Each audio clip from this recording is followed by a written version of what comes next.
교재는 63페이지고요.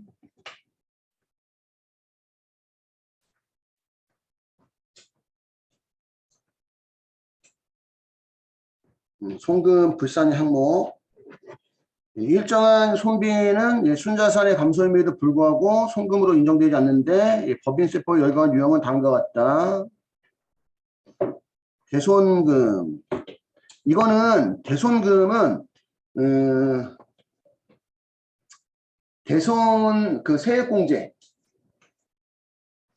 대손금하고 대손충당금, 거기서 또 그 파트가 따로 나올 거예요. 따로 나올 건데, 대손금이라는 건 채권에 대한 해수불능입니다. 채권에 대한 해수불능이라서 원칙은 송금 산입이 원칙이에요. 송금 산입이 원칙인데, 아래와 같은 것들은 대손이 발생해도 송금으로 인정하지 않겠다. 1번은 이제 보증 쓴 거예요. 보증. A법인이 특수관계자인 B법인의 보증을 쓰고, B법인이 특수관계자인 C법인의 보증을 쓰고, C법인이 특수관계자인 A법인의 보증을 섰다. 근데 이 A, B, C 중에 한 군데라도 잘못되면 회사가 전부 다 망할 수도 있는 거야. 잘못되면.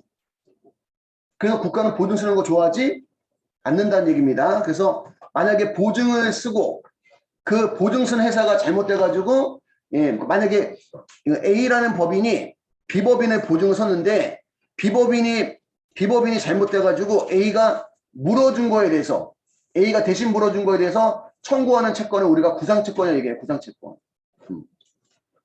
그래서 채무보증이나 구상채권에 대해서는 대손금 인정이 안 되고, 두 번째는 특수관계자에 대한 업무무관 가질금. 얘는 뭐하고 관련이 없기 때문에 업무무관, 업무와 관련 없는 돈, 업무와 무관하게 돈 빌려줬기 때문에 얘도 대손금 인정이 안 된다. 이런 얘기입니다.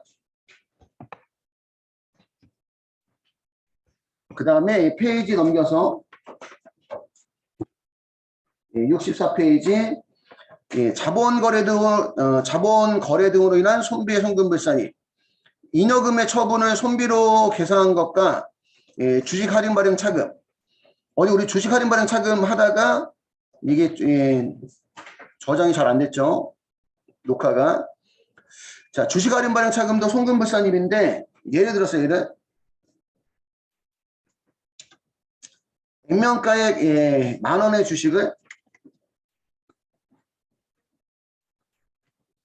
액면가액 10,000원의 주식 10주를 주당 9,000원에 발행하고 대금은 현금으로 받다. 주식 발행 시 신주 발행비 10,000원은 보통 예금으로 지급하다. 주식을 발행하면 대변에 무슨 금? 자본금이죠. 항상 무슨 가에?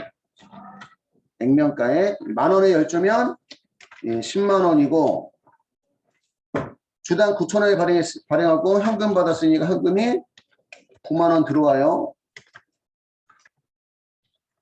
여기까지만 고려하면 주식 할인 발행 차금이 10,000원이 나와야 돼요. 근데 신주 발행비 10,000원을 또 보통 예금으로 지급했다고 치면 신주 발행비도 무슨 차금에? 주식 할인 차금에 가산이 된다는 얘기지. 그 회사가 이렇게 회계 처리하면 세법도 회계 처리가 동일해요. 그래서 정상적인 회계 처리하면 원래는 조정이 나오지는 않는다. 원래는. 근데 회사가 주식 할인 발행 차금을 10,000원만 잡고 만약에 신주 발행비를 뭐 세금가 공가라는 비용 처리하거나 또 수수료 비용이라는 비용 처리했다면 회사는 비용 잡았지만 세법은 어디에 넣어야 된다는 거야? 주식 할인 발행 차금에 넣어야 된다는 얘기지, 그치? 그러면 저 세금가 공가 처리한 금액은 손금으로 인정되지 않는다. 감옥은 채점하지 않기 때문에 이렇게 해도 상관없고요. 신주 발행비라고 적어도 상관은 없고 그래요. 감옥은.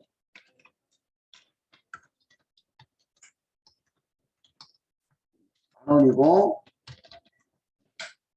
회사와 세법 간의 자산 차이는 없죠.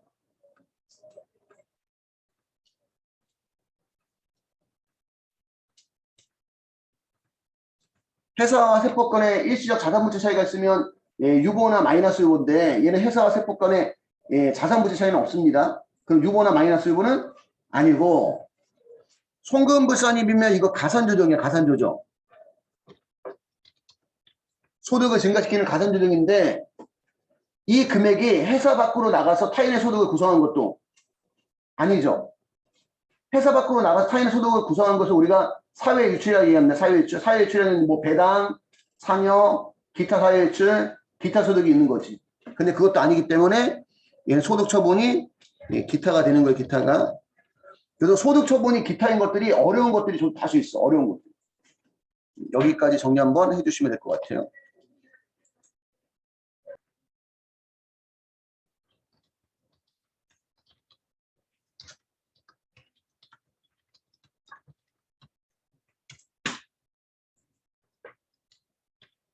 잘 나오는 건 아닌데 이건 대표적으로 잉여금 처분을 손비로 계산한 금액은 사실은 따지고 보면 법인세 등이 대표적인 거예요. 근데 법인세 등은 우리 앞에서 결과치로서 무슨 불산이 송금? 불산이바 했잖아. 그지? 그러니까 여기 다른 거 써보면 예, 잉여금 처분 상여.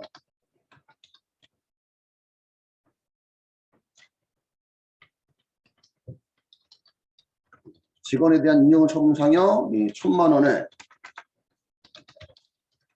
현금으로 지급하다.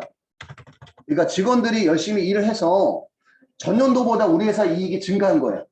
그래서 주주총회 의결을 거쳐서 직원들 중에 이익잉여금 중에 일부를 상여금 주기로 했다는 거지. 이해가요? 무슨 얘기인지? 응? 옛날에는 얘가 일부는 손금으로 인정했었는데 지금은 잉여금 처분 상여가 잘 손금 인정이 안 돼요. 그러니까 원래 회사는 이 잉여금 처분이니까 차변에 이익잉여금을 없애고 현금 이렇게 처리를 해야 됩니다. 원칙은. 세법도 잉여금 처분 상여니까 똑같이 차변에 이익잉여금이 없어지고 대변에 현금이 된다는 거지. 그래서 정상적인 회계 처리하면 조정은 발생하지 않아요. 근데 잉여금 처분 상여를 손비, 손실 또는 비용 처리한 경우, 즉 이거를 상여금이라는 비용으로 처리했다. 세법에서 볼 때는 이익잉여금이 없어져야 되는데 회사가 비용 처리했다면 이런 경우는 무슨 불산이? 송금불산이 나온다는 거지. 잉여금 처분 상여 1,000만 원. 뒤에 오는 거 우리가 소득 처분이라 하는데 회사와 세법 간의 자산 차이는 있어요? 없어요? 자산 차이는 없죠. 일단 회사와 세법 간에 자산이나 부채 차이가 없으면 유보나 마이너스 유보는 아니에요. 그치?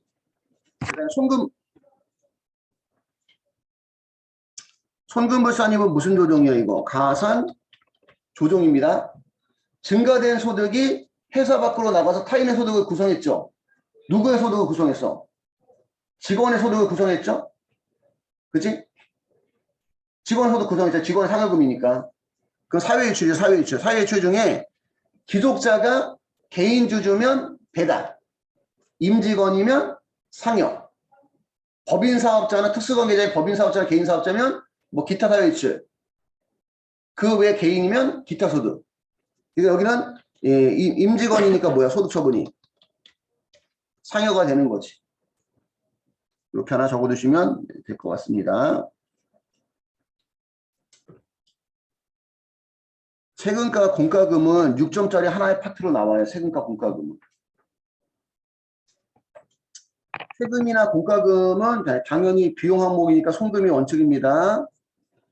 순자산을 감소시키는 거기 때문에 원래는 송금에 해당이 돼요. 근데 다음에 제세 공과금에 대해서는 송금으로 인정하지 않는데요.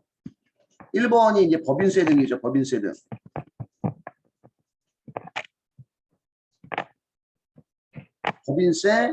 법인세에 대한 지방소득세, 그 다음에 농어촌 특별세. 법인세 등은 이제 결과치니까 무슨 불산이? 송금? 불산입이고, 그 다음에 일정한 공과금, 벌금, 가료, 가태료, 가산금 및 강제징수비, 징벌적 목적의 손해배상금 이런 것들은 이런 것도 우리가 뭐라고 표현하냐면 의무 불이행 이렇게 표현해요.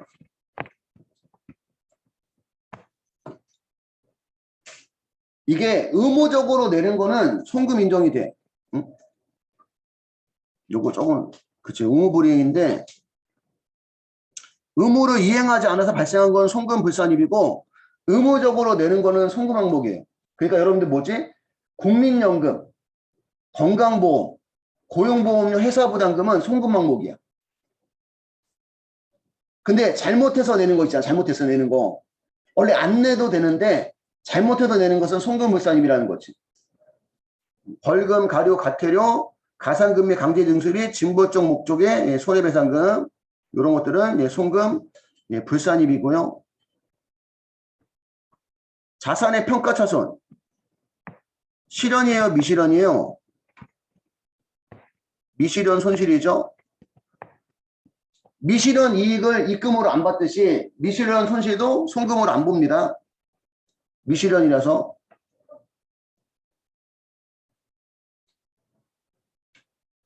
예외적으로 송금에 사입할 수 있는 게 있었어요. 우리 이거 필기했었죠, 그지?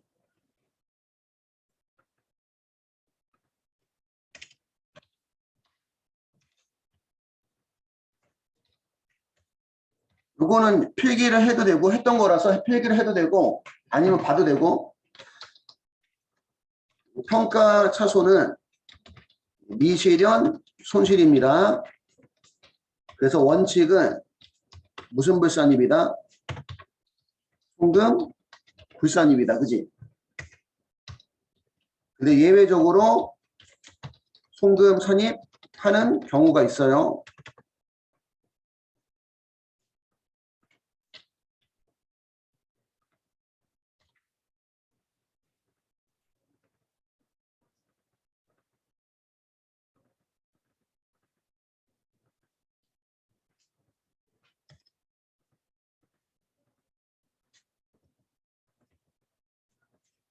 첫 번째가 고정자산 평가손실,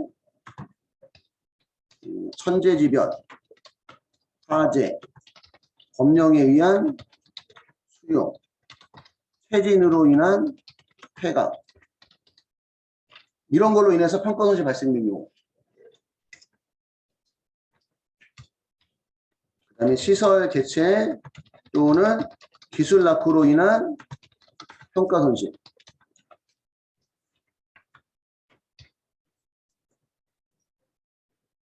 두 번째는 재고자산 평가 손실은 하손, 부패로 인한 평가 손실, 그 다음에 저가법 평가에 의한 평가 손실,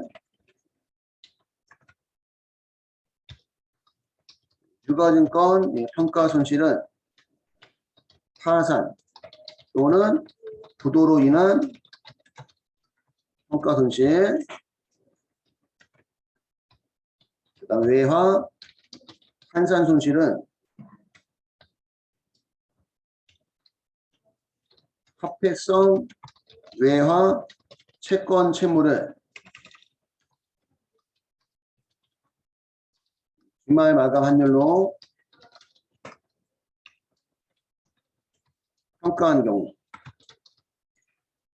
발생 당시 환율로 평가한 경우는 인정 안 하고요. 기말 마감 환율로 평가한 경우만 외화 환산 손실을 송금으로 인정하고, 그 다음에 집합 투자 재산 평가 손실 이런 것들은 송금으로 인정합니다. 인정하는데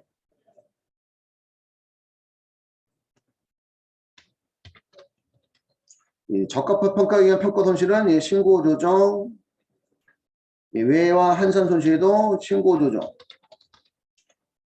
집합 투자 재산 평가 손실도 신고 조정이고요.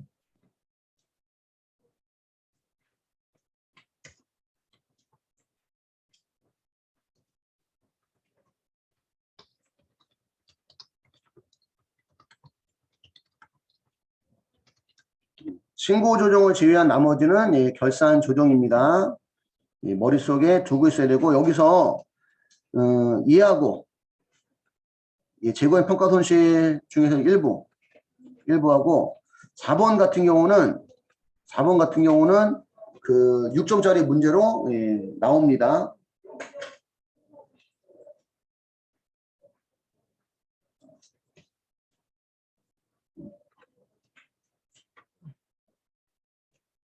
그 내용이 여기에 나온 거고, 감가상각비 송금 항목이죠.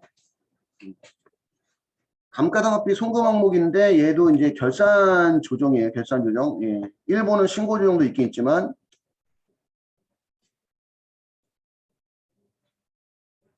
그렇게 보시면 될 것 같아요. 감가상각비도 6점짜리 문제로 아예 파트가 나와요. 따로. 기부금도 일부에 대해서만 송금으로 인정됩니다. 한도 내에서만. 여기서 얘기하는 이제 그 기부금은 이제 공익 목적일 때 얘기하는 거죠. 공익 목적일 때.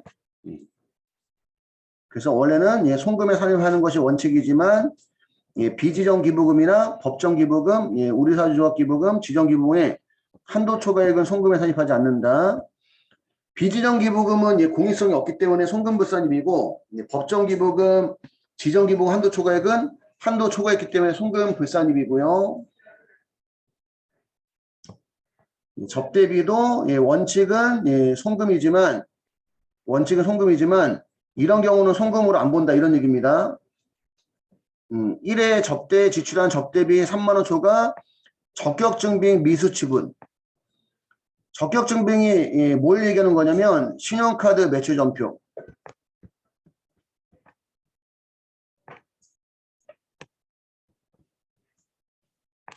현금 영수증, 그 다음에 세금 계산서,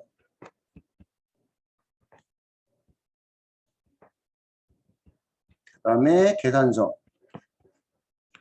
얼마 초과하는 접대비에 대해서 3만 원 초과하는 접대비에 대해서는 반드시 신용카드 매출전표나 현금 영수증, 세금 계산서 이런 거 수취해야 되는데 그런 걸 이제 미수취했을 때 신용카드 등 미사용 접대비로 송금 불산입 처리하고요.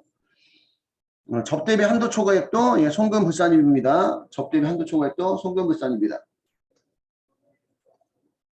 접대비도 이제 무한정 인정할 수는 없다는 거지. 무한정 인정하게 되면 그 놀고 먹는 거 좋아하는 사업자 같은 경우는 돈 벌어서 전부 다 접대비 썼다 하고 세금 안 낼 수 있어. 그지? 그러니까 일정 한도까지만 손금으로 인정하겠다 이런 얘기죠. 가다 경비 등의 송금 불산입. 가다 경비. 손비 중 가다하거나 부당하다고 인정되는 금액은 송금에 산입하지 않는다. 인건비, 복리후생비, 여비 및 교육훈련비 이런 것들 중에서 내가 부담할 필요가 없는 거에 대해서 부담을 했거나, 그치? 또는 이제 부당한 거에 대해서는 송금으로 인정하지 않는다. 그전에 우리 소득세 할 때 얘기했었나? 그 가끔 뉴스 나오는 것들 중에 하나가 모 회사 뭐 대표나 모 회사 뭐 회장이나 이런 사람들이 예전에 연예인을 그 운동 강사식으로 뭐 이렇게 채용해서 오피스텔 마련해주고 월급도 많이 주고 뭐 이런 것들 좀 이상한 거죠, 그치? 그런 경우 그런 것들 이제 부당행위가 되는 거예요, 따지면. 진짜 제대로 이제 운동시키고 뭐 그러면 상관없는데 누가 봐도 좀 이상한 거에 대해서는 그런 것들이 송금을 인정해주지 않는다. 공동경비에 대해서는 공동으로 자기가 부담할 만큼 부담하면 되는데 가다하게 부담했다. 그러면 이제 송금불산입니다. 이런 얘기고요. 법인이 당해법인 외의 자와 동일한 조직 또는 사업 등을 공동으로 운영하거나 영위함에 따라 발생되거나 지출된 손비 중에서 자기가 부담해야 될 것들보다 더 많이 부담했을 때, 가다하게 부담했을 때 송금불산입니다. 이런 얘기고, 업무와 관련 없는 것들은 당연히 무슨 불산이에요? 송금 불산입이고, 그지? 업무와 관련 없으니까. 업무용 승용차 관련 비용에 송금불산입이라는 게 또 있고, 이것도 6점짜리 문제로 따로 나와요. 지급이자 송금불산입도 여기서는 지금 간단하게 나오는 거고 뒤에서 한 파트가 나와. 6점짜리 문제로. 6점짜리 문제로 아예 한 파트가 나온다 보시면 됩니다. 원래는 이제 그 회사가 업무에 쓴다고 돈 빌려서 이자가 발생했으면 손금으로 인정이 돼요. 원래는 업무에 쓴다고 돈 빌려서 이자가 발생했으면. 근데 1번과 2번은 기속자가 누군지 모르는 거잖아.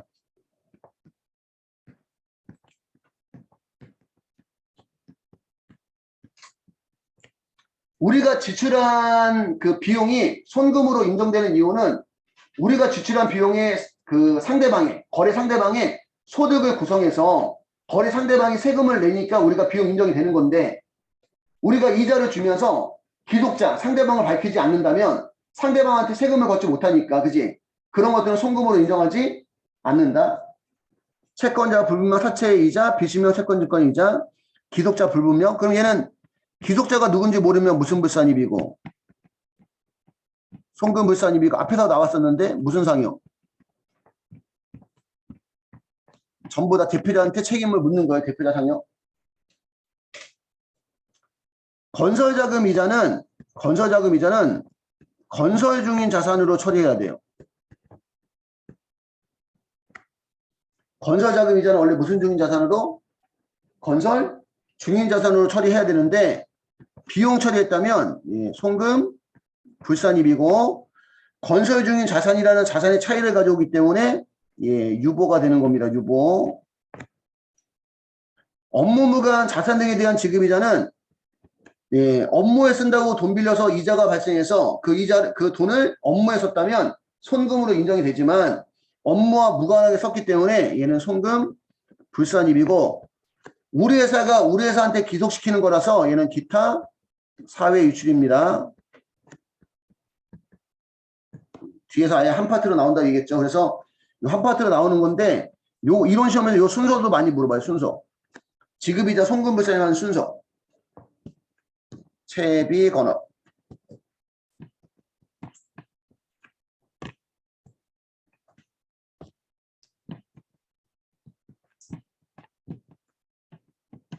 지급이자 송금불산의 순서는 채권자 불분명 사채이자, 비실명 채권증권이자, 건설자금이자, 업무무관 자산 등에 대한 지급이자 순으로 송금 불산 처리합니다. 여기까지 해서 송금 불산입은 끝났고요.